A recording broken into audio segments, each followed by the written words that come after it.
Introductory Course in History in Harvard College by Professor Charles H. Haskins. Perhaps the most difficult question which now confronts the college teacher of history is the work of the first year of the college course. The problem is comparatively new and becomes each year more serious. 25 or 30 years ago, the small amount of history taught in American colleges came in the junior or senior year and was not organized into any regular curriculum.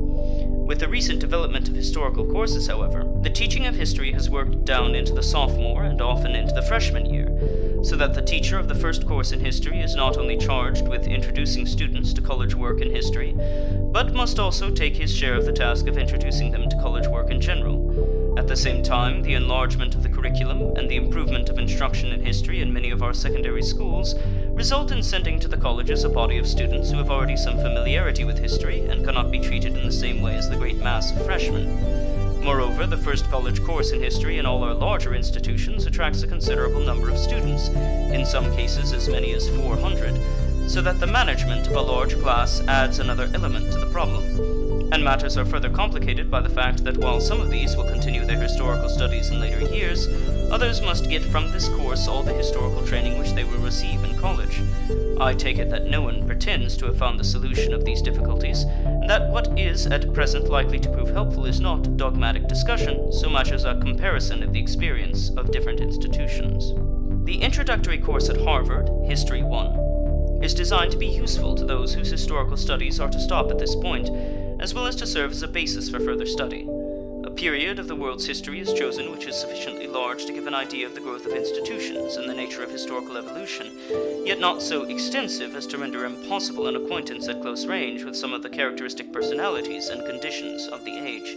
And an effort is made to stimulate interest in history and to give some idea of the nature and purposes of historical study. The field covered is the history of Europe, including England, from the 4th to the 15th centuries. This period has generally received little or no attention in school,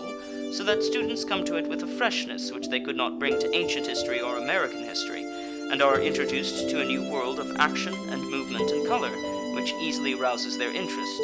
The year devoted to the Middle Ages bridges the gap between their ancient and modern studies, and not only gives a feeling of historical continuity, but by showing the remote origin of modern institutions and culture, it deepens the sense of indebtedness to the past, and furnishes something of the background so much needed in our American life.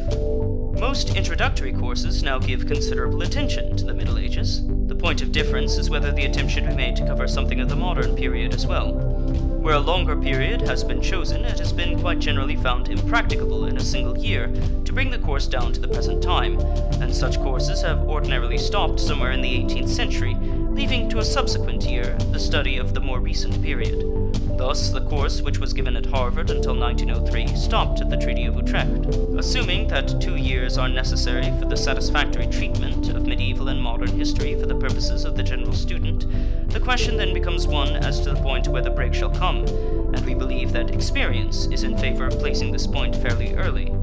The pace should be slower in the first year than in the second, so that students may not be confused and hurried while they are learning new methods of work and being emancipated from habits of close dependence on the textbook.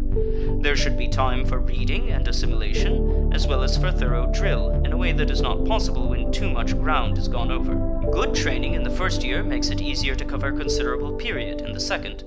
Such at least has been the experience at Harvard, where about half of the students in History 1 go on to the survey of modern history given in History 2 in the following year, while most of the others go directly to modern English history or American history.